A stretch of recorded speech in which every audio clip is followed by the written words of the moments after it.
Demonstrators are back in the streets of Myanmar after the bloodiest day of the crackdown so far.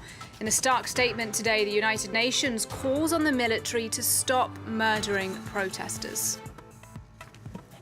Hot on the heels of the trial of Nicolas Sarkozy, a former French Prime Minister is acquitted in another corruption case.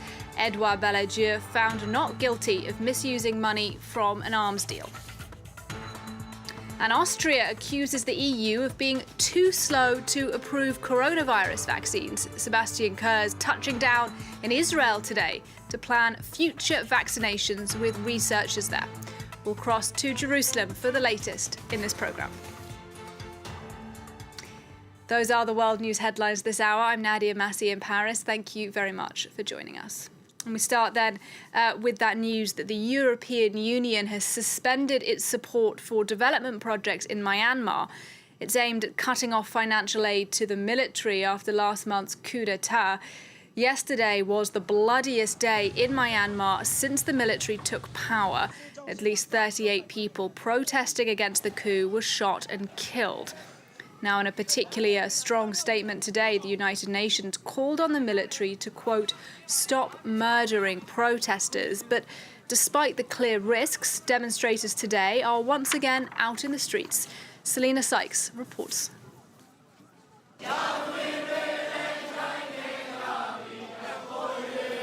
A three-fingered salute for Kyaw Sin, the symbol of protesters' fight for democracy. Hundreds of mourners attended the 19-year-old's funeral in Mandalay on Thursday. The dancer and taekwondo champion was killed on Wednesday, shot in the head by security forces during protests. This photo of the moments before her death has gone viral.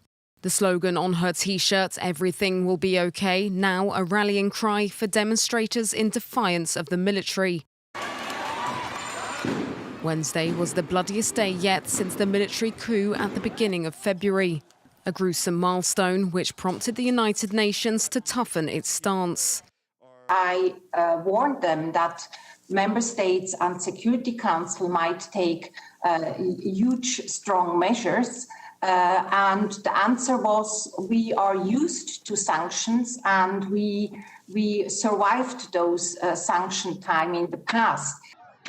Witness reports say security forces opened fire on crowds with rubber and live bullets in a number of cities with no warning. 2 teenage boys aged 14 and 17 were among those killed, according to Save the Children. International condemnation has so far been ignored by Myanmar's military. Diplomats say the UN Security Council will meet on the crisis on Friday. Sanctions are being considered by Western countries, including the United States.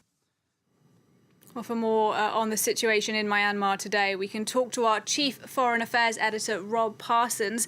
Rob, first of all, your thoughts then on that move by the EU today to cut off some funds to Myanmar? Because the question always with actions like this is, will it work or will it end up harming ordinary people?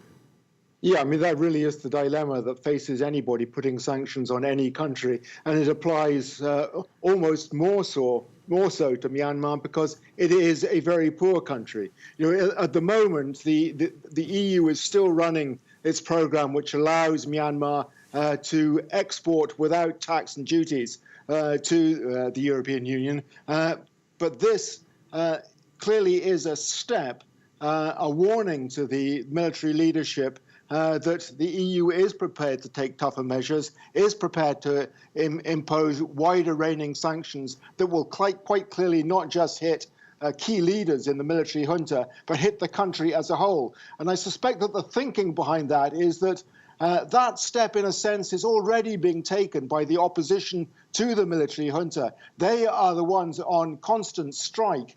Whole sectors of the economy are being closed down deliberately by the people of Myanmar themselves. In other words, they are sending a signal to the outside world.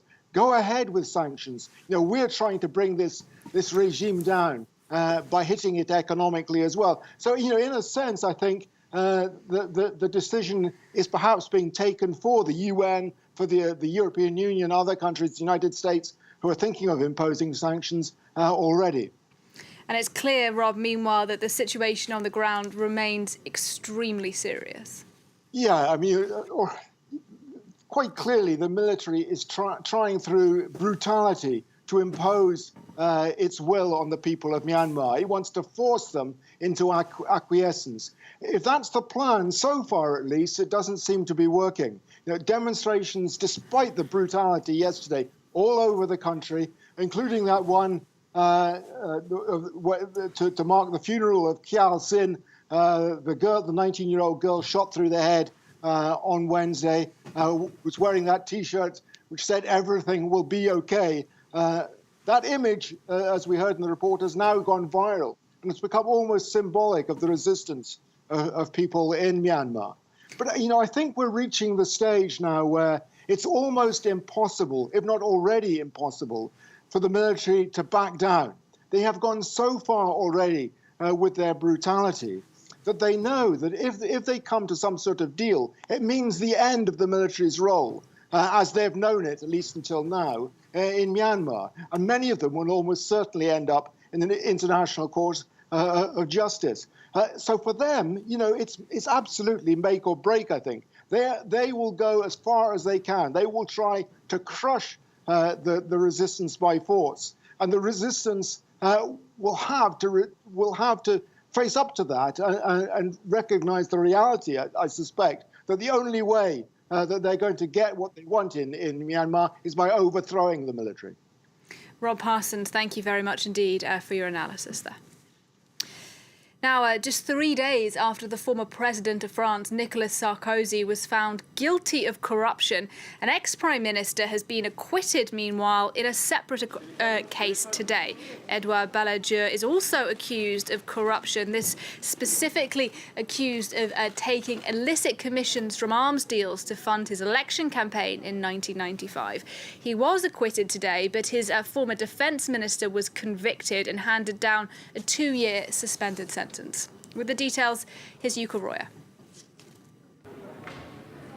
Cleared of wrongdoing, the former French Prime Minister Edouard Balladur has been acquitted of the misuse of funds charges he faced in a decades-old corruption case known as the Karachi affair.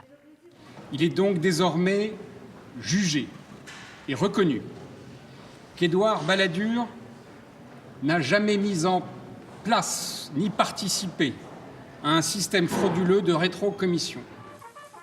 His former defence minister, François Léotard, on the other hand, received a 2-year suspended prison sentence and a fine of €100,000. Balladur, now 91, and Léotard, 78, were both charged in 2017 in connection with France's arms sales dating back to the 1990s. They were accused of using kickbacks from the sale of submarines to Pakistan and frigates to Saudi Arabia to fund Balladur's failed 1995 presidential bid. Paris clinched the Pakistani deal, worth over €820 million, after paying large sums to middlemen who then channeled the money to bribe local politicians. At the time, these sorts of dealings were legal and common in France. The corruption scandal came to light about a decade later, after a suicide bomb attack killed 11 French engineers in Karachi in 2002. After initially blaming Al-Qaeda for the attack, investigators considered whether it may have been revenge for the cancellation of these commission payments decided after the 1995 election. Last year, 6 people, including Balladur's former campaign manager, were sentenced to prison over the Karachi affair. Loyalist groups in Northern Ireland are withdrawing their support for the Good Friday Agreement because of Brexit. The move is slated to be temporary only, but nonetheless increases pressure on Boris Johnson over the deal inked with the EU. Charlie James has the details. Brexit once again dividing the United Kingdom. Northern Ireland loyalist groups withdrawing their support for the historic Good Friday Peace Agreement, citing the contentious Northern Ireland Protocol, which governs Irish sea trade post-Brexit. An umbrella group representing the paramilitary sent a letter to British Prime Minister Boris Johnson on Wednesday. It says the temporary withdrawal will continue until unfettered UK trade access is ensured. It added, if you or the EU is not prepared to honor the entirety of the agreement, then you will be responsible for the permanent destruction of the agreement. The 1998 Good Friday Agreement was a peace deal that ended 3 decades of violence between Catholic nationalists and Protestant UK loyalists over whether Northern Ireland remained part of the United Kingdom. While the letter stresses unionist opposition should remain peaceful and democratic, alarm bells are sounding in Dublin, London, and Brussels. To avoid a hard border with Ireland post-Brexit, goods arriving into Northern Ireland from Great Britain should be subjected to increased checks and paperwork. But Wednesday, the UK government took unilateral action to extend until October a grace period that limits the amount of red tape. The EU says this violates the Brexit agreement and that the UK should not have made the decision alone. The EU says it will respond with legal action in accordance with the Brexit deal. Charlie James for us there.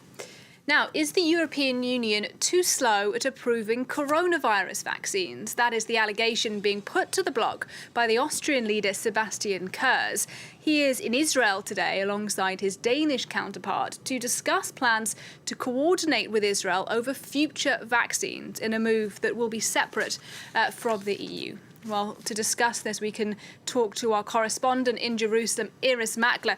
Iris, first of all, tell us a bit about what's planned for today.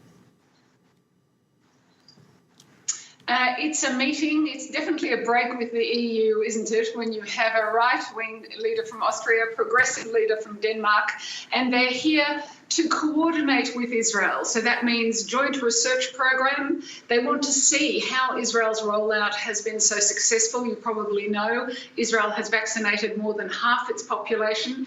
And they also want to set up joint facilities for the production of the RNA drug. That's the Moderna-Pfizer drug. They are in discussions with Moderna and Pfizer. And I've read in the media that the Austrian Chancellor has actually picked out a place for that. I don't know if it means it will be only produced in Europe or produced in Europe and here as well. We'll probably learn that later today, but those are the plans. I have also heard that what they want, what they're asking Israel for is the pooling of vaccines. That's the sharing of vaccines with Israel. And I think that you can see that that would be quite a sensitive issue right now. Yeah, a sensitive issue. Iris, talk to us in a little bit more detail about that sensitivity. Well, you know, at the moment, Israel is vaccine rich and Europe is vaccine poor. So a pooling of vaccines would actually mean Israel giving vaccines that it doesn't produce, so either giving or selling vaccines it's bought back to Europe. It did start something similar, giving a plan to give 100,000 doses in 20 lots to different countries in Europe, in Africa, and in South America. And that met with a lot of criticism inside Israel. And that's actually been halted to see if it was legally done. So I don't think it would be very easy for Israel to start giving vaccines to Europe in the doses that Europe would require. I think Austria and Denmark would need millions, not a donation of 5,000.